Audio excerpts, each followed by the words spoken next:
नमस्कार दोस्तों, मैं हूं डॉक्टर ताहिर। मैं एक consultant psychiatrist, de addiction specialist और सेक्सोलॉजिस्ट हूं। मैं दिल्ली के अंदर कार्यरत हूं। दोस्तों, आज हम बात करने वाले हैं ऐसी एक बीमारी के बारे में जिसके अंदर कंटिन्यूस थकावट बनी रहती है, जो कि 6 महीने से ज़्यादा पीरियड के लिए पाई जाती है। और थकावट भी ऐसी कि बिना किसी काम करे थकावट पैदा हो जाती है और रेस्ट करने के बाद भी थकावट रिलीव नहीं होती। इसे हम बोलते हैं क्रोनिक फटीग सिंड्रोम। अब दोस्तों, क्रोनिक फटीग सिंड्रोम के अंदर जो थकावट होती है, अव्वल तो बिना किसी काम करे ही पैदा हो जाती है, या फिर थोड़ा सा काम कर ले तो ऐसा लगता है बहुत कोई बड़ा काम कर लिया हो। थोड़ा सा चल लेते हैं तो ऐसा लगता है काफी किलोमीटर चल के आए हो, इतनी थकावट हो जाती है।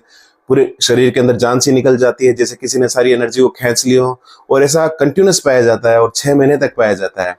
और इसके अंदर पोस्ट एक्जर्शनल माइल्जिया पाया जाता है, जिसका मतलब ये होता है कि इंसान ने कोई थोड़ा सा काम कर लिया तो उसके बाद बनी जो थकावट बनती है वो करीब 24 घंटे से ज्यादा पीरियड तक के लिए चलती है, जिसे हम बोलते हैं पोस्ट एक्जर्शनल माइल्जिया।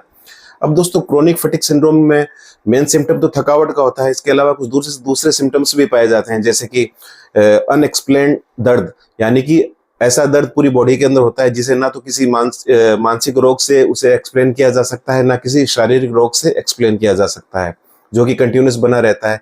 इसके अलावा सर दर्द, जॉइंट्स पेन, मसल्स का दर्द, स्टोमक में पेन होता है, कमर दर्द हो सकता है, गले में दर्द हो सकता है, गले में इरिटेशन हो सकता है, गले में गिल्टियां सी गोलियां सी बन जाती है जिसे हम लिम्फेडिनोपैथी के बोलते हैं। और हल्का हल्का फीवरिश इंसान को लगता है और उसे आंखों के अंदर दर्द महसूस हो सकता है, जलन महसूस हो सकती है, कानों से उसे गर्म हवा सी निकलती हुई महसूस हो सकती है। उसकी जो फोकस कंसंट्रेशन है वो खराब हो सकती है, जिससे कि मेमोरी इंपेयरमेंट होता है। पेट में फूला फूला महसूस होता है, जैसे पेट में गोला सा बन गया हो। कभी लूज मोशन, कभी वॉमिटिंग हो सकती है, गैस्ट्राइटिस हो सकता है, इंडाइजेशन हो सकता है। और हाथ पैरों के अंदर जैसे चपके से चलते हैं, यानी कि क्रैम्प से आते हैं और चींटियां सी चलती है, ऐसा फील होता है। नमनेस महसूस होती है, चक्कर से आते हैं। ऐसे काफी सारे सिम्टम्स इन मरीजों के अंदर पाए जाते हैं। तो दोस्तों, जो क्रोनिक फटीग सिंड्रोम है, इसका जो एसोसिएशन होता है कुछ दूसरी बीमारियों के साथ भी होता है, जैसे कि IBS, inflammatory bowel syndrome, TM joint disorder और फाइब्रोमाइल्जिया। अब क्योंकि इस क्रोनिक फटीग सिंड्रोम के अंदर काफी सारे सिम्टम्स पाए जाते हैं, तो मरीज काफी सारे डॉक्टर को दिखाता रहता है और काफी सारी इन्वेस्टिगेशन करवाता रहता है। तो उसकी जो इन्वेस्टिगेशन यानी जांचों की फाइल है काफी मोटी बन चुकी होती है, लेकिन उसे फाइनली आराम कहीं भी नहीं मिल पाता है। वो इधर से उधर भटकता रहता है। अब दोस्तों, इस बीमारी का जो प्रचलन है वो सबसे ज्यादा फीमेल्स में पाया जाता है और करीब 20 साल से 40 साल की उम्र में पाया जाता है। और खासकर ऐसी फीमेल्स में या ऐसे पेशेंट में पाया जाता है जो कि सप्रेस्ड किस्म की हो, जिनके अंदर थोड़ा शारीरिक या मानसिक दमन हो चुका हो, जिनके अंदर गुस्सा भरा हुआ हो, रिवेंजफुल एटीट्यूड हो, जो अपनी बात कहीं रख नहीं पाती हो, अपनी फीलिंग्स को एक्सप्रेस नहीं कर पाती हो, जिसके पेरेंट्स या घर वाले या उसके ससुराल वाले काफी डोमिनेंट नेचर के हो, वो बड़ी बड़ी दब कर रहती हो।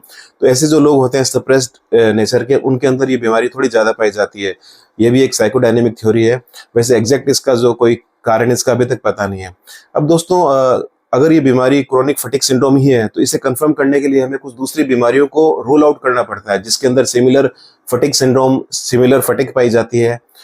तो हमें उनकी इन्वेस्टिगेशन करवानी होती है ताकि ये क्लियर हो कि ये वो बीमारी नहीं है, ये क्रोनिक फटीग सिंड्रोम है। तो ऐसी कौन सी बीमारी है जिनके अंदर कंटिन्यूअस फटीग पाई जाती है? वो है जैसे मल्टीपल स्क्लेरोसिस, एड्स और डिफरेंट टाइप के कैंसर्स, हाइपोथायराइडिज्म, डायबिटीज, इन्फेक्शियस न्यूक्लियोसिस और कुछ विटामिन मिनरल की डेफिशिएंसी, कुछ हार्मोनल इम्बैलेंस। इन सब के अंदर भी सिमिलर सिम्टम्स पाए जाते हैं। तो पहले हमें उन्हें रूल आउट करना होता है, और जब जांच से पता चल जाता है कि इनमें से कोई डिसऑर्डर नहीं है, तब हम इसका डायग्नोसिस बनाते हैं क्रोनिक फटीग सिंड्रोम, जिसके अंदर अनएक्सप्लेन्ड थकावट पाई जाती है 6 महीने से ज्यादा पीरियड के लिए, और साथ में दूसरे बॉडीली सिम्टम्स जो मैंने अभी आपको बताया वो सब पाए जाते हैं। अब दोस्तों, बात करते हैं इसके मैनेजमेंट के बारे में। तो मैनेजमेंट में सबसे बड़ा रोल है साइकोथेरेपी का, काउंसलिंग का, जिसके अंदर पहले भी कई वीडियो में मैं जिक्र कर चुका हूँ। सीबीटी यानी कॉग्निटिव बिहेवियर थेरेपी, जिसके अंदर इंसान के जो विचारों में विकार आया है उसे सही किया जाता है। उसमें तरह तरह के दर्द होते हैं, उसे लगता है कोई मेडिकल इटियोलॉजी है, उसे समझाया जाता है कि ये कोई मानसिक या शारीरिक बीमारी नहीं है। तो उसका जो पॉजिटिव माइंड सेटअप है वो बनाया जाता है। नेगेटिव जो न्यूरोनल पैटर्न है उन्हें डिस्ट्रॉय करके पॉजिटिव न्यूरोनल पैटर्न बनाए जाते हैं। उसे ऑटो सजेस्ट करना सिखाया जाता है। अपने गलत विचारों को डिस्प्यूट करना सिखाया जाता है। नेगेटिव विचारों को पॉजिटिव विचारों से रिप्लेस करना सिखाया जाता है। और कुछ अगर एंजाइटी स्ट्रेस के पलों के लिए उसे रिलैक्सेशन एक्सरसाइज जैसे कि डीप ब्रीदिंग और प्रोग्रेसिव मस्कुलर रिलैक्सेशन सिखाई जाती है। इसके अलावा हम उसे अगर उसमें एंजाइटी डिप्रेशन के सिम्टम्स कुछ ज़्यादा हैं तो कुछ एंटी डिप्रेशन ड्रग्स दे सकते हैं, जिसके अंदर SSRI काफ़ी कॉमन है। और क्योंकि इसके अंदर मेन जो सिम्टम्स हैं, दर्द का सिम्टम मेन होता है, तो हम कुछ ड्रग्स जैसे कि फ्लोक्सिटिन, और इसमें भी खासकर जो डिलोक्सिटिन है उसका काफ़ी अच्छा रोल है, वो हम कुछ महीनों तक चलाते हैं। और सिम्टोमेटिक मेजर और दूसरे भी होते हैं, जैसे जैसे सिम्टम्स होते हैं थोड़ा हम उसके हिसाब से सिम्टोमेटिक मैनेजमेंट दे सकते हैं। अब दोस्तों इसके अलावा कुछ हम उसे लाइफस्टाइल मैनेजमेंट भी सिखाते हैं। जैसे अगर किसी की स्लीप इरेगुलर है तो उसे स्लीप हाइजीन को मेंटेन करना सिखाते हैं। रोज 6 से 8 घंटा जो डीप और साउंड स्लीप लेनी जरूरी है उसकी इंपॉर्टेंस बताते हैं। उसको लाइफस्टाइल मैनेजमेंट के अंदर एक्सरसाइज करना सिखाते हैं, क्योंकि एक्सरसाइज से हमारी मस्कुलर मास बिल्ड होती है और पूरी बॉडी के अंदर ब्लड फ्लो बढ़ता है, जिससे हमारे अंदर नई एनर्जी का संचार होता है। और मस्कुलर मास बिल्ड होने के कारण हमारी स्ट्रेंथ भी बढ़ती है, तो हमें जो पहले से वीकनेस महसूस हो रही है वो भी दूर होती है। इसके अलावा हमें रोज प्राणायाम, योगा, मेडिटेशन की भी आदत डालनी चाहिए।